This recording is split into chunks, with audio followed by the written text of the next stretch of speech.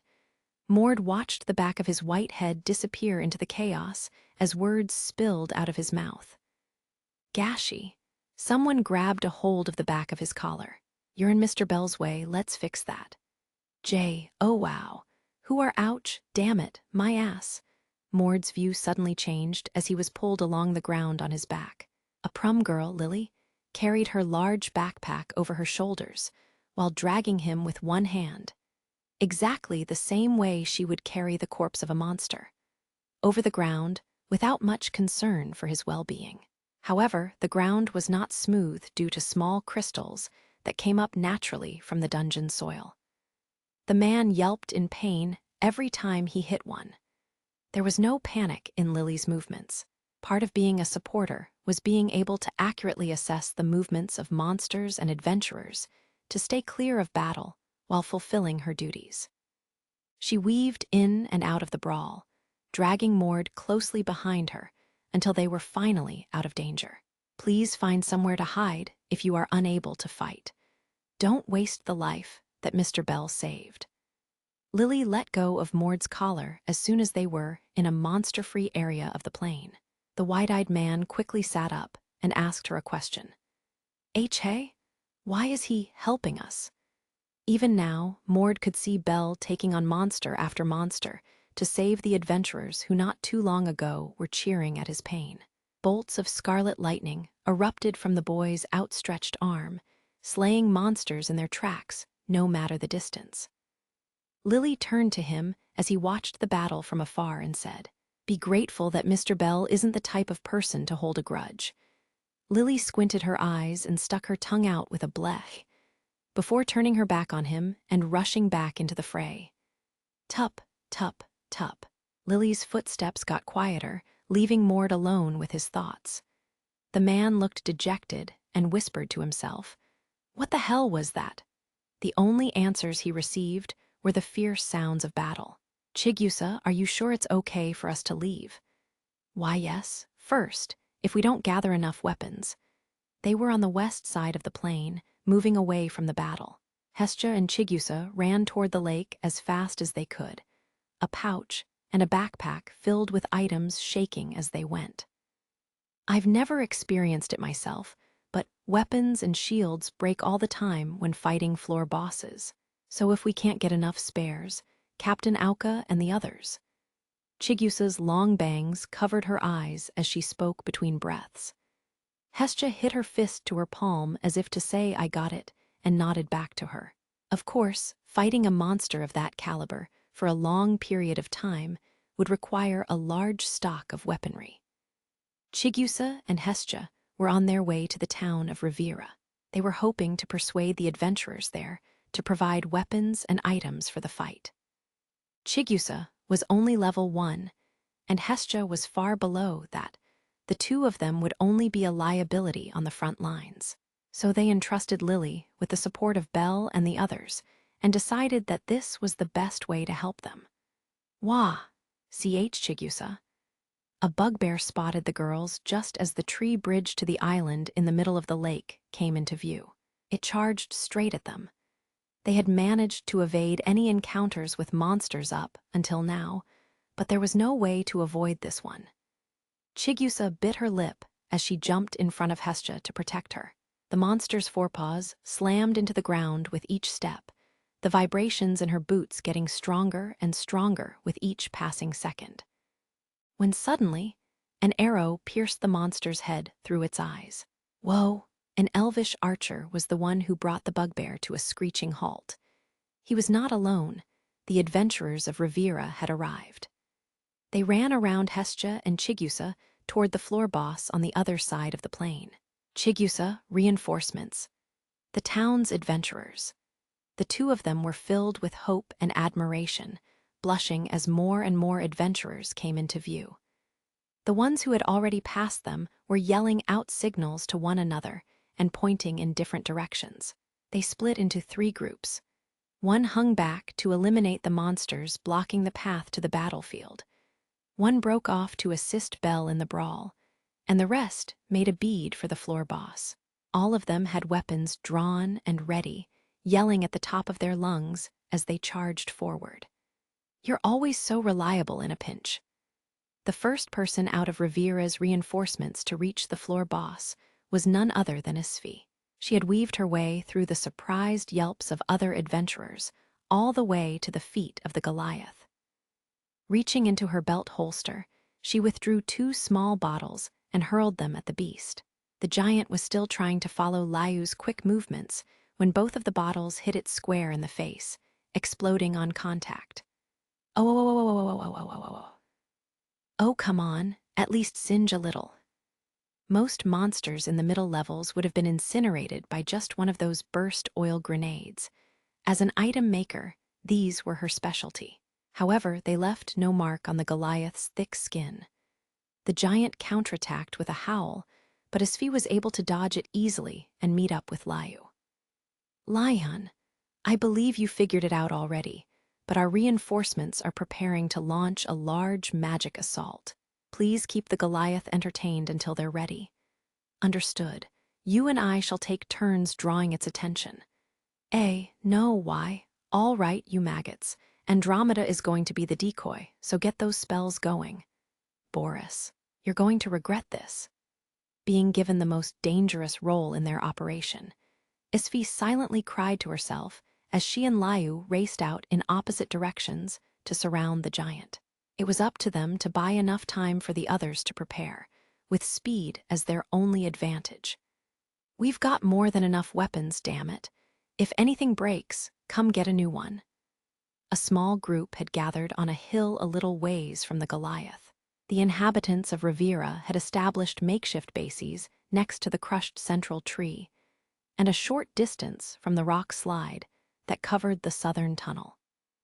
Swords, spears, and shields were lined up on the outside of the bases, with more spares on the inside. Dwarves and animal people with muscular builds took broadswords, greatswords, and thick shields without hesitation as they headed for battle. Hestia and Chigusa arrived at the supply base just behind them. We have a shot. Amazing. Hestia and Chigusa watched as hundreds of adventurers from many different familias worked together to trap the giant monster. Surround it. Surround it. The adventurers moved to set up a perimeter around the Goliath. Even though none of them knew one another very well, much less fought side by side, they stayed close together while maintaining enough space not to bump into anyone. Elves and other magic users gathered together in small groups and started reciting their spells to cast magic. Magic circles of various sizes, shapes, and colors appeared at the feet of a select few. These mages had acquired the advanced ability Conjure, which increased the power and range of all magic. It was proof of their prowess as magic users. However, their magic required a very long spell to cast. Each magic user was reciting their spells as quickly as possible. Their clear and rhythmical voices were quite pleasing to the ear. Unfortunately, they were completely defenseless in the middle of casting. Therefore, groups of dwarves wielding thick shields that stood as high as they were tall stepped forward to protect them. Aao! The Goliath had noticed their presence and launched a howl at the closest group, but the wall of dwarves held strong against the attack. Not even the slightest bit of energy made it past their shields to the magic casters. When compared to a direct hit from the giant's fist, a howl wasn't all that powerful. As long as the monster didn't get close enough to land a punch or a kick, the dwarves' shields were more than a match for the Goliath's ranged attack. Knowing this, the lines of level 3 adventurers left the attacking duties to Liu and Isfi to keep the walls protecting the mages intact. We need a front line. Get in there. Cut that thing down and claim your glory. Fearless groups of attackers came out from behind the walls and charged toward the beast.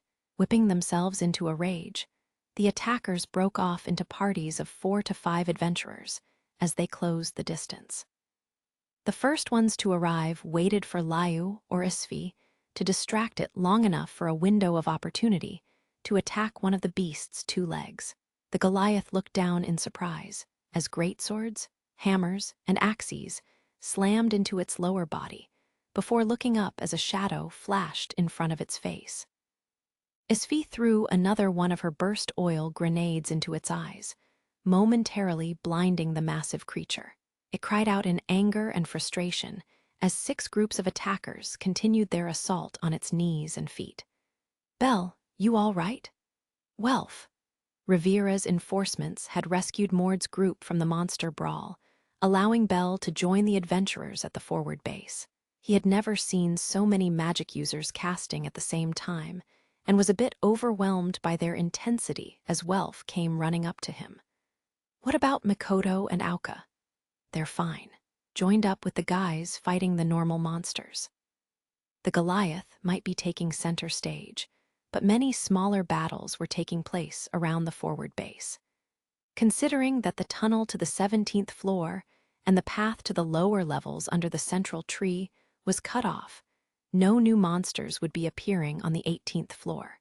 At the same time, there was a considerably large amount of monsters on this floor already.